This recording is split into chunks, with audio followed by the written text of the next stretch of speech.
Sweat Equity Podcast and streaming show. What, you got a new soundboard? No, Eric? You can't just start the show with expecting me to do the soundboard. When you think I'm zigging, I'm zagging, baby. That's how we do it. Vin Some and people Vigor. call me cool, Eric. Yeah, Don't you girl. forget it. We've got our homie repeated guest, Dean Akers, 69 years old. Just fun fact. Right. Selling and Leadership Ninja Show podcast on Apple Podcasts and anywhere you can find that. He's got a book, Self-Talk, Think Like a Child. Don't overthink shit, guys. AdjunctCEO.com, and you can email him, dean@deanakers.com, if you want to get some wisdom. Hey, we're 2020's best small medium enterprise business advisory podcast in the United States. We're 2021's best podcast and streaming entertainment studio, Eastern United States Media Innovator Awards 2021, hosted by Corporate Vision Magazine. And what's the last award we got? Business Podcast of the Year. From a global something. Live Wire. We're Mr. Worldwide. That's how we do. Listen to us on iTunes, Apple Podcasts, Spotify. Give us a 5-star. Write a review. It takes fucking 30 seconds. You're listening to it right now. Do it while I'm vamping. Just do it right now. We'll wait. Stop. Don't say anything. Let him finish. Okay. Okay. You better have done it. It helps us move up. show. We want to move up those business category rankings. How silly would that be? That would be silly. You know what's not silly? Learn about the the flora and fauna of your gut.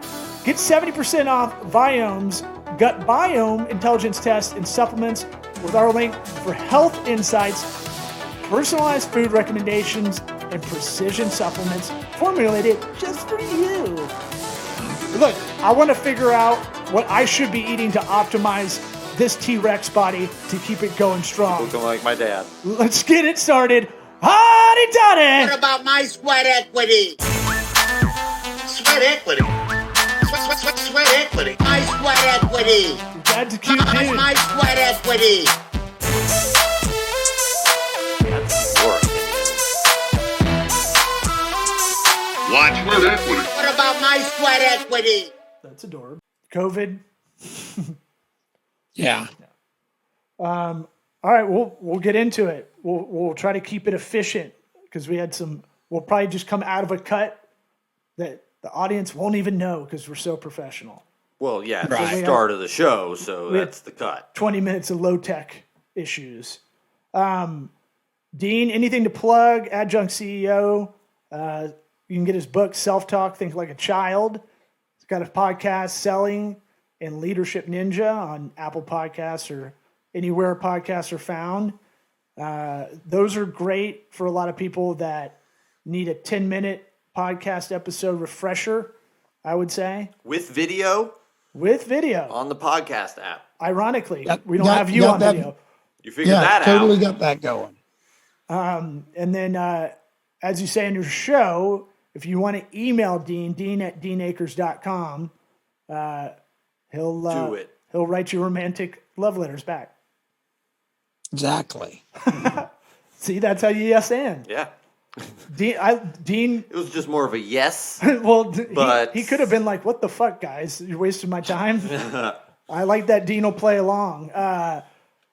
So we had breakfast a couple weeks ago, and you kind of left me with a cliffhanger because I had to run, and you were telling me a story about someone was saying you were a consultant, and you said you're not a consultant, and Right. and I failed because you're a teaching kind of professor of sorts, and when you ask questions in discussion, I think our win rate is maybe 1%. Yeah, you were talking about we were messing with you, Dean. I feel like you mess with us anytime you ask a question.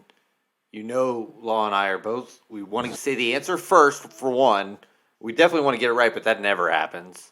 We could try to. We even know the answer sometimes and go, I don't know. Yeah, and we'll say the wrong one anyways. But that's actually how my entrepreneurship teacher was. But it sticks with you. So it is a good teaching device. But if you're not a consultant, or why aren't you a consultant? I guess is my first question. I think I've told you before, Law, that the definition of a consultant is somebody who can tell you 50 ways to make love but never got laid. It's great. And so everything I share with anybody I work with, especially at my age, it's more. I'm not sharing anything that I haven't already been punched in the face with. So it's not a MBA type thing, theory type thing. Anything I can share, I can bring back a story of an actual circumstance that was painful that they can relate to. So it's not just you should try because. Yeah, that's why I say I like to absorb any kind of wisdom out of you when we're getting together, because that wisdom is knowledge times experience, and I like always learning from people who've been there, people who are older. A lot of people in our generation hate on the older generation. They don't know shit. I'm like, they know shit. Maybe not how to get on Zoom every time. Yeah. Right. My opinion isn't very high right now. But I remember you. I do remember you saying about sales managers. The reason those guys are the managers of the sales team is because they can't sell. So it's kind of adjacent to that in a way. Yeah, I've met a lot of sales managers that want to micromanage salespeople, and they want to have quotas and all that. And I've found the best way to manage a sales force since I was a young man is to manage a sales force by income. Because when they go home and they tell their wife, he's up my ass because I didn't do $1 million in sales, the wife goes, well, he just doesn't understand, does he? But when they go home and go, he's up my ass because I didn't make 200 grand, the wife just slaps him upside the head. So I manage Salesforce through their income has always been one of the things that has been made my sales team successful. And I'm very transparent with the team because I make all the commissions, it's the same. So one guy or girl doesn't get a different deal. And then we teach them how to make a lot of money. And when they make a lot of money, they get to be better salespeople. So, Dean, how much of management is managing the spouses? Well, I think what it is I don't know if it's management. It's your team. Your team is a 24/7 person. In other words, they don't go into a freezer when they leave your office and frozen into cryogenics and then unfrozen at 7 a.m. and come back. Not So yet. they're really, Not yet. We're working exactly. on that. Demolition man, salesman. Exactly. Salesman. There's some crazy, factory in so China no matter, that's working on it. Mm-hmm.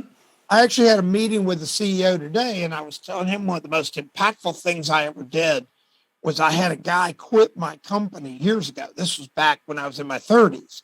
And I was a big freak for personal touches to the house. I'd send the wives, a thank you note for everything they do. I'd keep them abreast of how their husbands and their kids, I knew everything about them. And I had this one guy quit.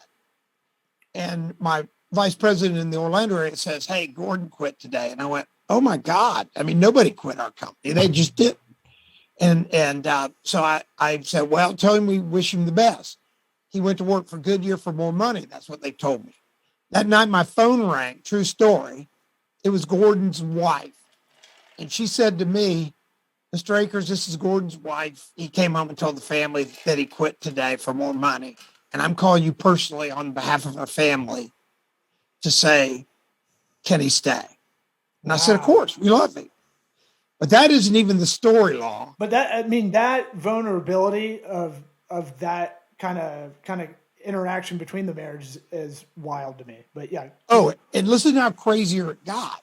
6 months, and that's not the story. Here's where the story lies. This is, if you said that, they go, oh, you just have people that like your company.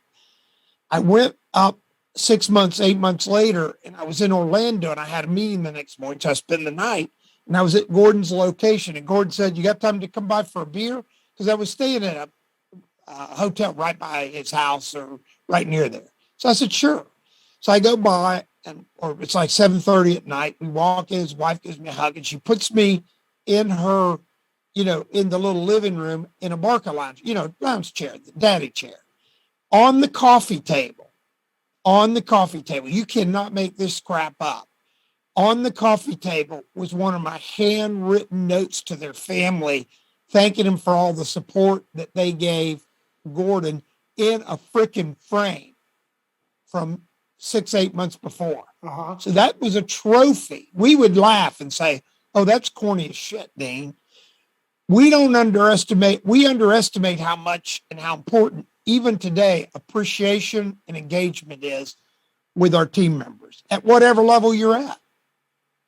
Yeah, you're like a relationship. You don't want to say ninja because he already has the sales ninja. Yeah, well, But I didn't want to say ninja. relationship marketing because that's kind of not really why you do it necessarily, but it has desired results that are similar, but it's not why you do a lot of these touches, as you call it.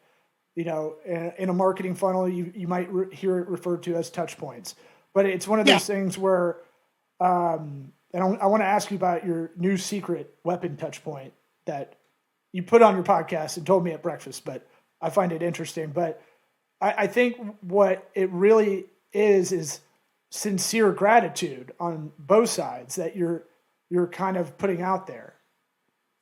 Well, everything I do, by the way, is very sincere, not looking for feedback. But what I did find as a very, very young man, your family, again, if you were put in a cryogenic state at the end of the day and then unfrozen in the morning, this probably wouldn't be true. But you have so much interaction with your family. And I'll hear today, my favorite thing, I actually had a breakfast or lunch with the CEO today, and we're talking about this. He goes, "Well, you know, he's older, not as old as I am," but he goes, "People just don't care. You know, they're not as engaged as we were." And I looked at him, Law, and I looked at him and I said, "You're crazy." And he goes, "What do you mean?" I go, They're way more engaged than we were." And you'd have thought this guy thought I was crazy. And guess how I proved it to him? And after I shared it with him, he goes, "Oh my God, I've never looked at it through those lenses." And you're 110% right. You know what it was? Instagram, Facebook. Farmers only. Blackpeoplemeet.com. So yeah, sort of, but all kidding aside, Yeah.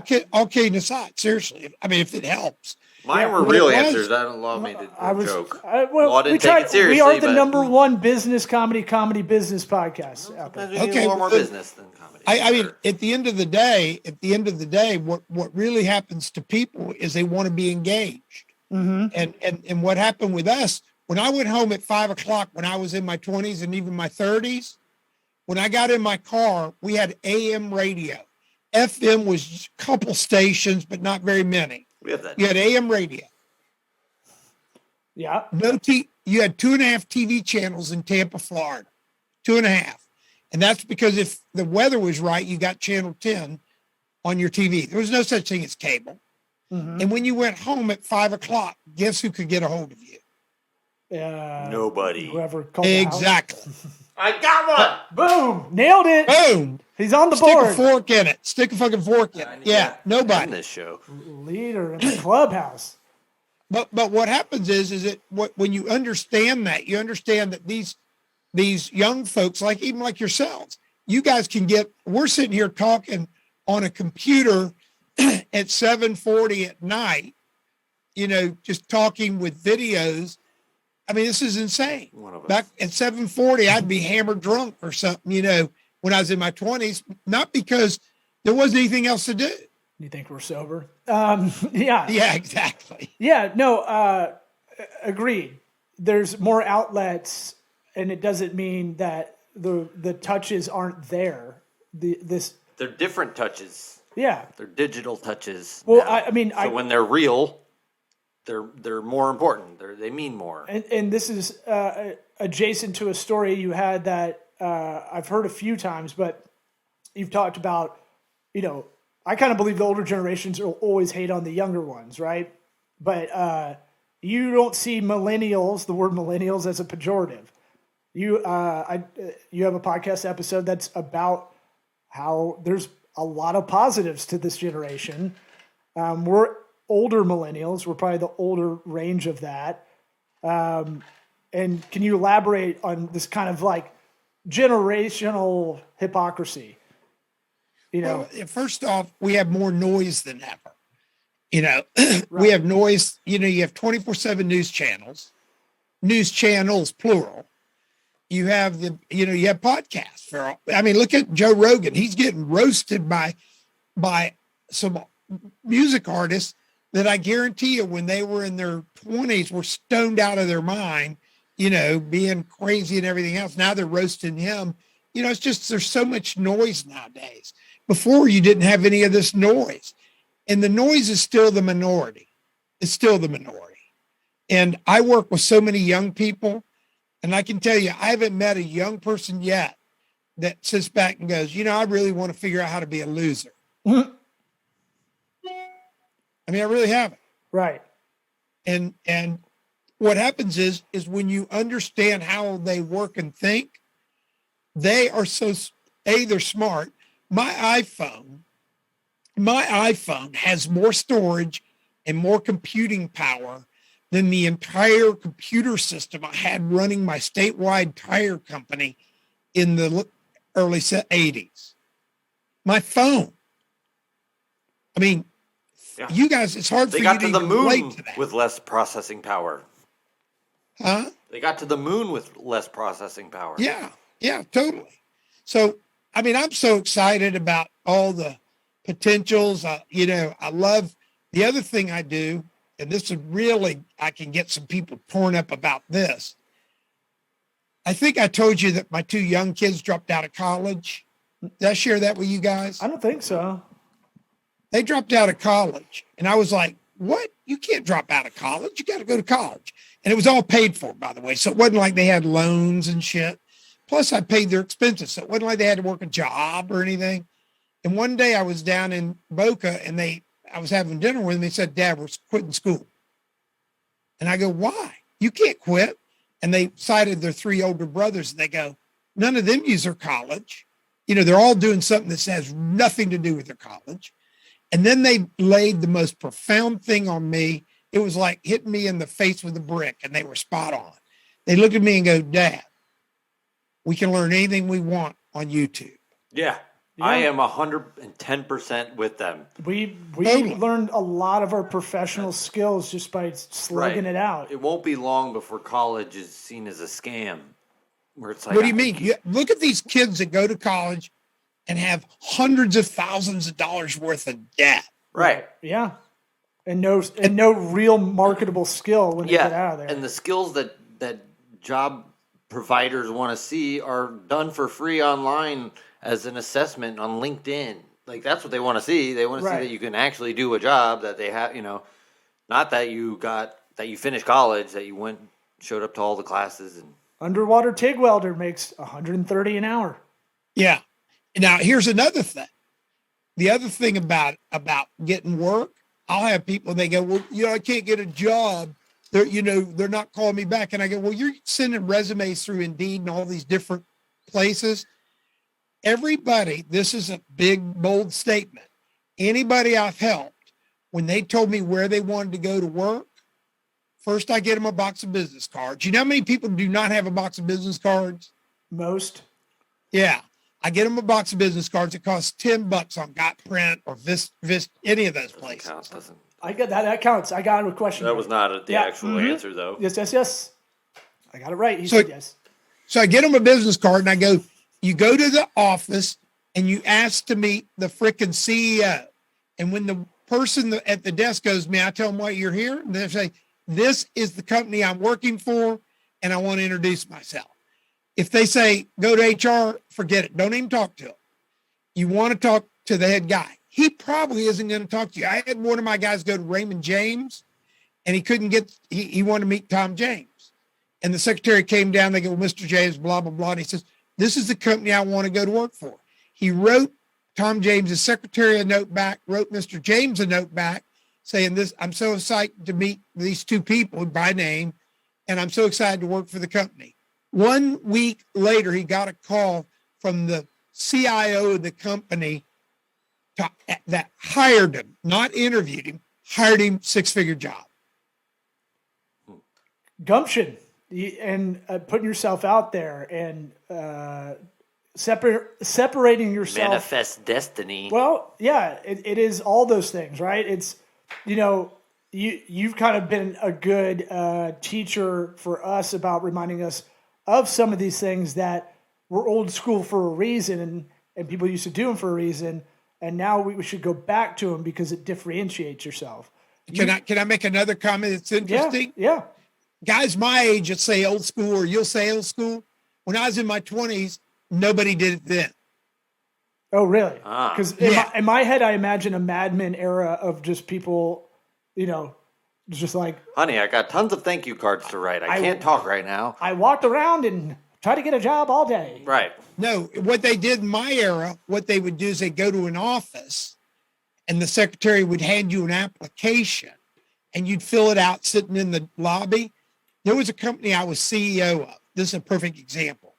We had a hiring freeze in a recession, a hiring freeze. People would come in and get an app or whatever.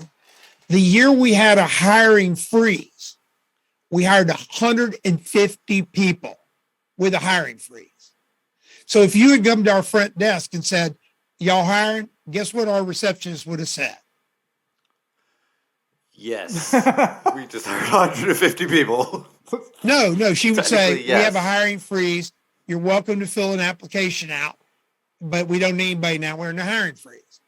The flip side of it is we would sit there, we'd meet some sharp person at a trade show or something, and we go, you want to have some fun and go to work for a great company? And they go, yeah. I said, we're hiring you now. We had a hiring freeze, but we hired 150 people the year we had a hiring freeze. And then we would have friends call up and they go, one of our associates would say, we have a real stud that you guys need to interview, and they didn't tell HR. They'd say, Dean, this guy's or this girl's really sharp. So I'd go have lunch with them, and guess what? They were really sharp. You know how many times I hired them? Every time. Is it because the opportunity of real talent or driven people is too good to pass up?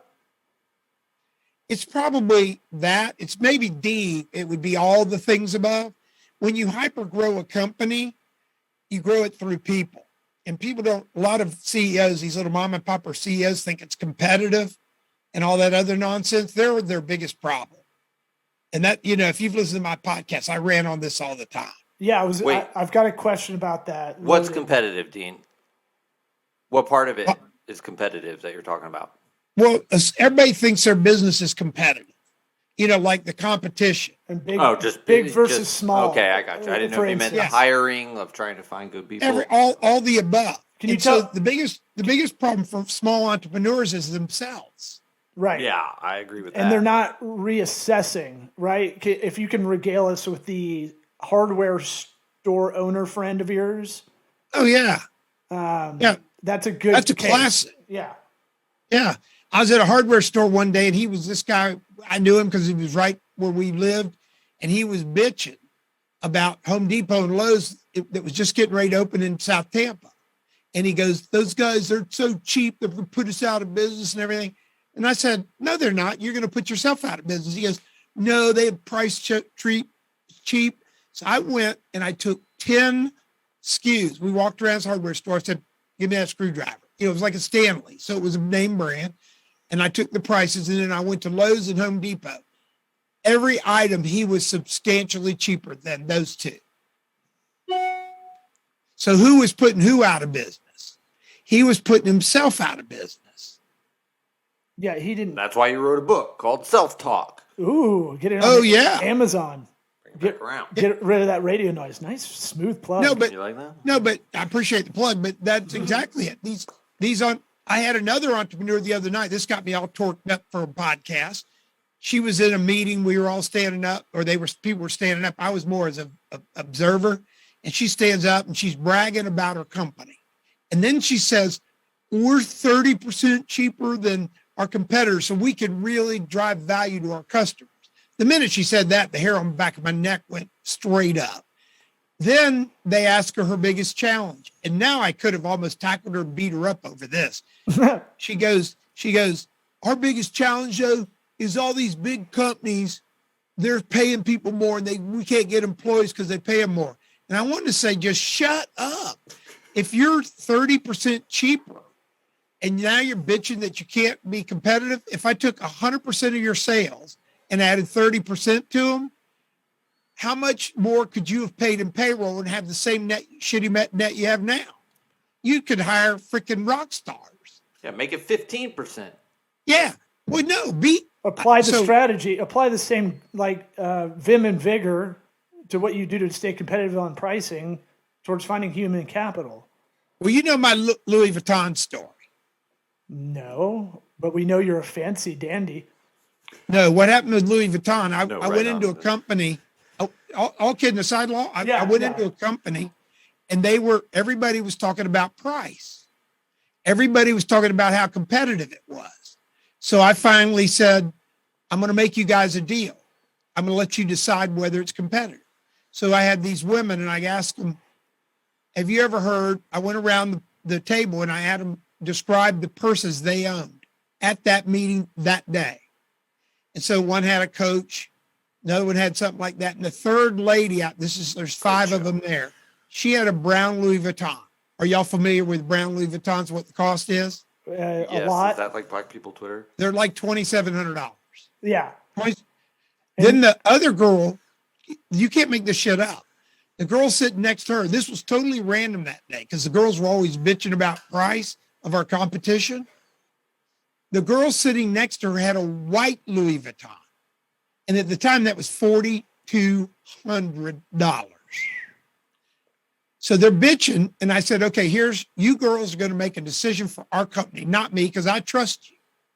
I had an insert from the paper. This is back when there still was a paper. And the insert was from Walmart. And in the insert, they had a full leather purse, $39.95.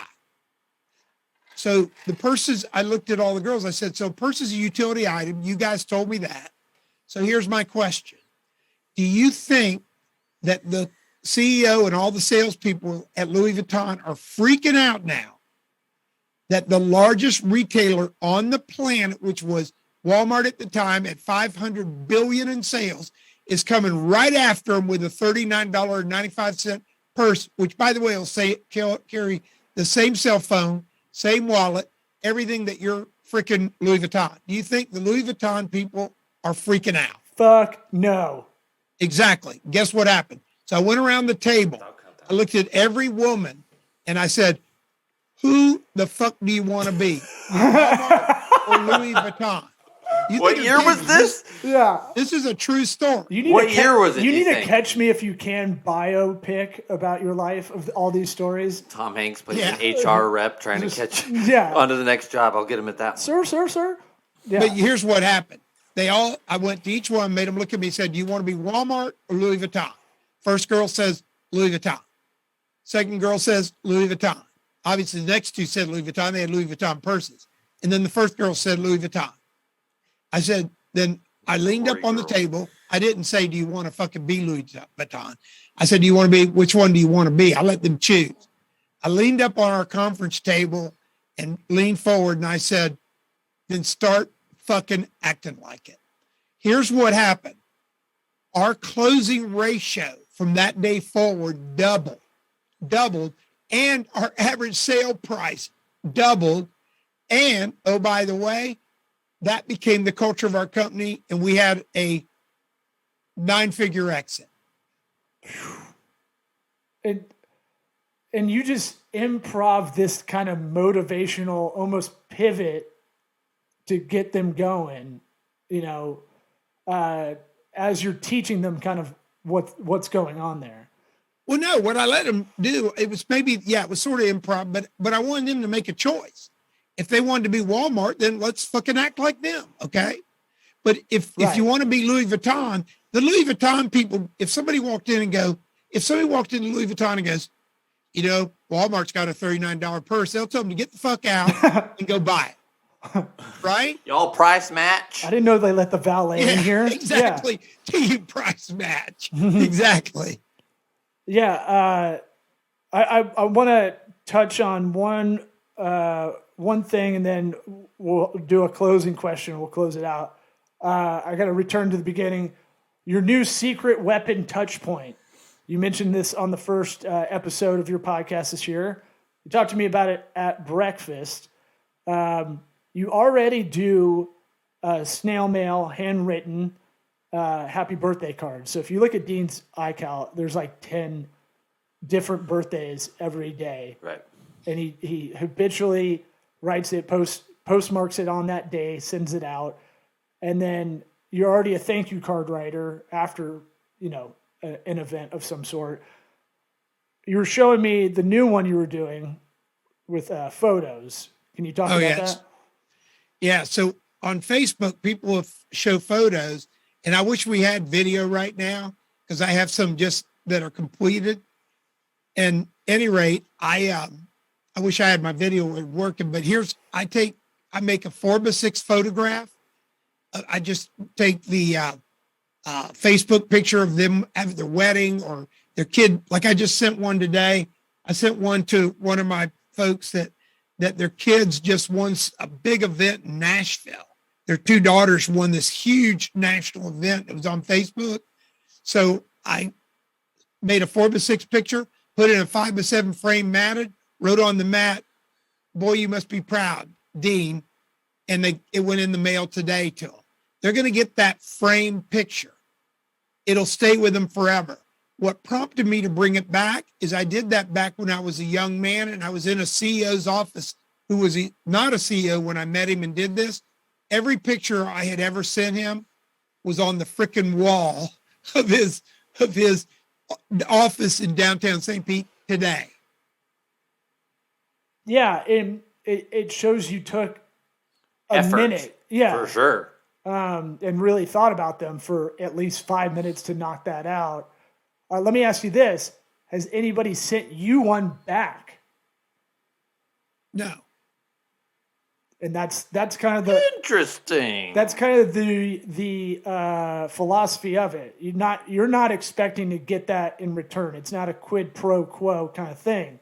No, I'm not even expecting a thank you. Right. I'm not expecting anything. Right. But you do get an overwhelming amount of people that will hit you up after they get it and go, "This is one of the nicest things anybody's sent me." Right. That, and then I have a particular client right now that has spent almost 300 grand with me recently, and which is a decent amount of money. And this client came from a touch I sent her friend, and her friend, I'd sent it a week before. And all of a sudden, this person randomly calls me out of the blue a little over 2 years ago. And she goes, "So-and-so said you were the person I should talk to." Now, I had not seen that other person for years. There's no way that there's a coincidence that the thing I sent that was special like that wasn't like a conversation while they were having lunch or breakfast.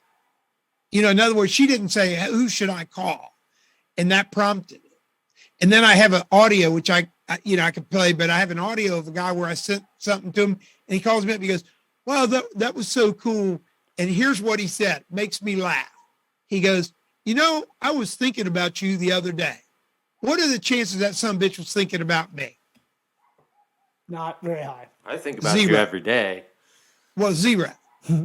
0. And so all of a sudden this guy calls me and he goes, and in his voicemail, he goes, "I really need some help."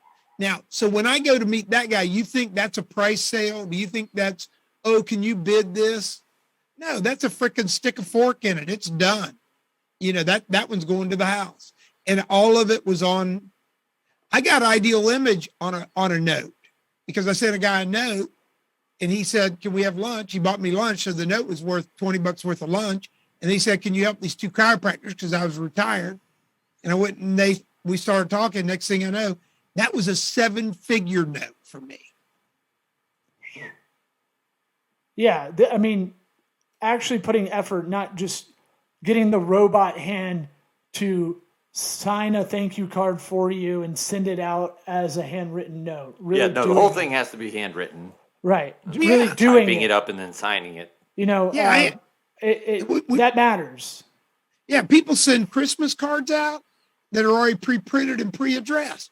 Why don't they just throw them in the trash? That's what we do. That's what we do. We prefer being a Jewish household. Yeah, exactly. All right, we try to, when you came on the first time, we asked our standard first time our virgin guest question of what advice would you give your 13-year-old self. I want to have more stock closer questions for repeated guests like yourself. Outside of your parents, who was or is the most influential person in your life? I would say there were a couple. Dennis Fontaine. He was a man in my tech group, which is what's Vistage today. Larry Morgan, when he bought our tire company, I learned tons from him. But I'd say Dennis Fontaine and Michael Cass. He's an attorney here in the Tampa Bay area, but if you'll go have breakfast with Michael Cass and just filter out everything he tells you, he's a genius on growing businesses and taught me all that stuff. Interesting. I might actually do that and just be weird. I'm curious to take you out to lunch. Have him on the podcast, maybe. That too. Weirdo. Well, Dean, Have an avenue. Check your mail at your office the next couple of days because you got some frames coming, bud. Dude, I love both of you guys. I put them in the mail. Oh, they're in the mail. Okay, they're in the mail. Yeah, they're coming your way. way. Love you too, Dean. Because I knew no one has sent you one before, and you've probably sent 100 out. But I think you guys, both of you guys are entrepreneurial. It's fun doing podcasts. Like you say, I've got my podcast, The Sales and Leadership Ninja, and I've got hundreds and hundreds and hundreds of thousands of downloads. And, it's been heard all over the world, and I get emails every week. And, I've got sales companies that actually use that podcast for their sales meetings. So I'm really... nothing beats the discipline and fundamentals you put out there, and you hammer it home because you've been there. There's so many managers who want that sort of organic kind of just talking points sort of thing that to get Six an Sigma in inspiration here. for the day, something to get you going, just a little tidbit. It's perfect. Can I share one more thing? Yeah, of course. One of the things that has gotten to be a total mission for me now, I've gotten so crazy about it, is teaching people how to monetize their passion. Because we're all told to go get a job, and I've got all these young people, when they come clean with their passion, which is hard to get them to come clean because they'll sit there and go, well, I like working. I go, bullshit. What's your passion? And when they finally come clean, and it could be anything from, I'm working with some people that love music, but they're working in a bank. Are you freaking kidding me? I've got one guy that his passion was skateboarding. I think I've shared that with you, Law. Mm-hmm. His passion was skateboarding, and I got him to monetize skateboarding in a big way. And there's so many opportunities today to monetize that were not available when I was your age because you just went and got a job. The fact that we can have a show, you can do a show and put it out across the world on all these different platforms, and if you get some legs with it, suddenly you're rocking. It's a mitzvah. You're right, and we should be. Yeah, don't look at me like that because I'm throwing some Yiddish out there. We should be know great. What that means. We should be grateful for these things that we have, like you're talking about, and utilize it. You're only on this blue marble so long, so use all the time you got.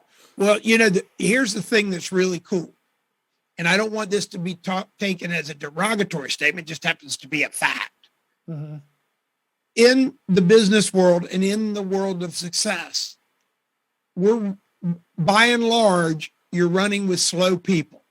So, that old story about the two people sitting in the jungle, and out jumps a huge Bengal tiger. And the one guy reaches over and starts lacing his tennis shoes up, and he goes, hell, you can't outrun a Bengal tiger. He looks at me and goes, don't have to. Just have to outrun you. I like it. I like it. That's a good way to close this out. Thanks for coming back on. We'll get breakfast soon. Yeah, and sorry about the technical. We'll figure this out and maybe do one again sometime. Absolutely. All good. For sure. Talk to you soon. See you around, brother. Thanks, Love you guys. Love you too. Bye-bye.